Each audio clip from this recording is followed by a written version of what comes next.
Ceci est la manne quotidienne, version audio. Elle a été soigneusement préparée pour nous aider à grandir spirituellement tout au long de l'année. Nous sommes aujourd'hui vendredi 13 janvier 2023. Nous considérons le thème du naufrage à la louange. Du naufrage à la louange. Nous allons prier. Père, nous te remercions, nous te glorifions aujourd'hui pour cette opportunité que tu nous as donnée. Notre prière, Seigneur, que tu nous guides. À travers cette parole que nous écoutons, Seigneur, nous serons des gens qui vont la mettre en pratique au nom de Jésus. Nous te remercions, Seigneur, car tu nous as exaucés. Au nom précieux de Jésus, nous avons prié. Amen. Nous considérons le thème du naufrage à la louange. Nous allons considérer notre texte de lecture dans le livre de Psaume, chapitre 13. À partir du verset 1 jusqu'au verset... Psaume chapitre 13, à partir du verset 1 jusqu'au verset 6. Psaume chapitre 13. Disons la parole de ce plan ensemble. Au chef des chantres, psaume de David. Jusqu'à quand l'Éternel n'oublieras-tu sans cesse? Jusqu'à quand me cacheras-tu ta face? Jusqu'à quand aurais-je des soucis dans mon âme et chaque jour des chagrins dans mon cœur? Jusqu'à quand mon ennemi s'élèvera-t-il contre moi? Regarde, réponds-moi, Éternel mon Dieu. Donne à mes yeux la clarté, afin que je ne m'endorme pas du sommeil de la mort, afin que mon ennemi ne dise pas, je l'ai vaincu, et que mes adversaires ne se réjouissent pas si je chancelle. Mais moi, j'ai confiance en ta bonté. J'ai de l'allégresse dans le cœur à cause de ton salut. Je chante à l'Éternel car il m'a fait du bien. Le verset clé, c'est le verset 6. Je chanterai à l'Éternel car il m'a fait du bien. Je chanterai à l'Éternel car il m'a fait du bien. Nous considérons le thème, s'il vous plaît, du naufrage à la louange. Allons dans le message. Le duc de Wellington, le chef militaire britannique qui a vaincu Napoléon à Waterloo, n'était pas un homme facile à servir. Il n'était pas de guerre à couvrir ses subordonnés de compliments.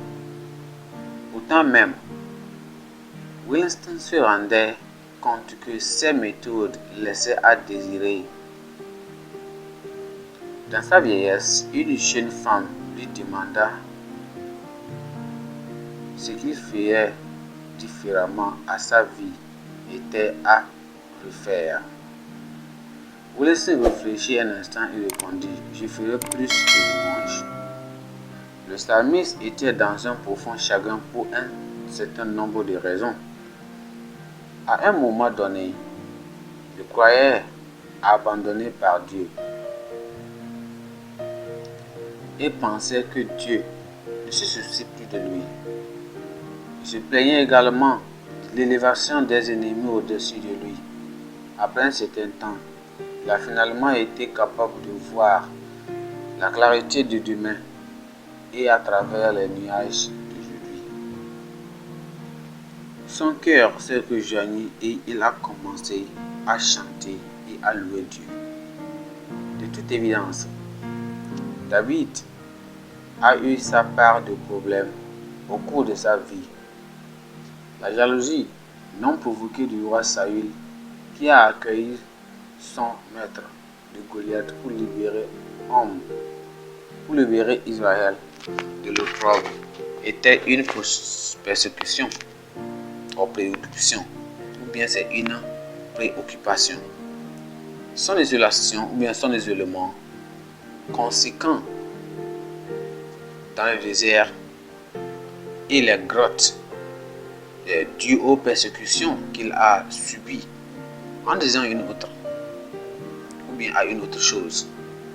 Mais à travers tout cela, David a gardé sa foi et son espoir en chantant des chansons et des louanges au Seigneur. Chanter et louer Dieu peut être très utile pour faire face aux situations difficiles de la vie. Cela nous donne de la joie et nous aide à conserver notre foi dans les moments où nous sommes le plus inquiets et craintifs. Quelle que soit l'adversité à laquelle nous sommes confrontés, nous devons comprendre qu'elle a une durée de vie. Comme le souhaitait Winston, nous devions passer des lamentations au chant et des lamentations au chant et des louanges à Dieu. Que le Seigneur nous aide, que chaque moment que nous souffrons, nous allons suivre la paix de Dieu et commencer à chanter des louanges qui va ramasser notre peine et notre souffrance. Et le Seigneur va savoir que quand même nous souffrons, on se souvient que c'est lui qui va nous aider à tomber, à souffrir, à sortir hors, à être libéré de ces péchés ou de cette situation. Nous allons prier. Père, nous te remercions, nous te louons pour ce secret de la victoire lorsque la bataille semble échapper à tout contrôle. Seigneur, nous demandons de nous donner cette grâce et cette attitude pour louer Dieu de manière sacrificielle. Nous demandons un esprit et une disposition à chanter chaque moment que nous nous trouvons dans une situation tellement ridicule.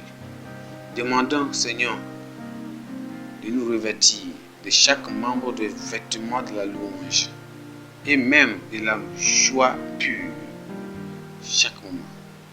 Seigneur, nous te remercions car tu nous as exaucés. Au nom précieux de Jésus, nous avons prié. Amen. Notre pensée du jour dit: la louange de Dieu ouvre des chapitres nouveaux et plus lumineux. La louange de Dieu ouvre des chapitres nouveaux et plus lumineux. Merci, que le Seigneur vous bénisse. Notre lecture biblique se trouve dans le livre de Matthieu. Livre de Matthieu, chapitre 27 et chapitre 28. Matthieu, chapitre 27 et chapitre 28. Merci, que le Seigneur vous bénisse. Amen.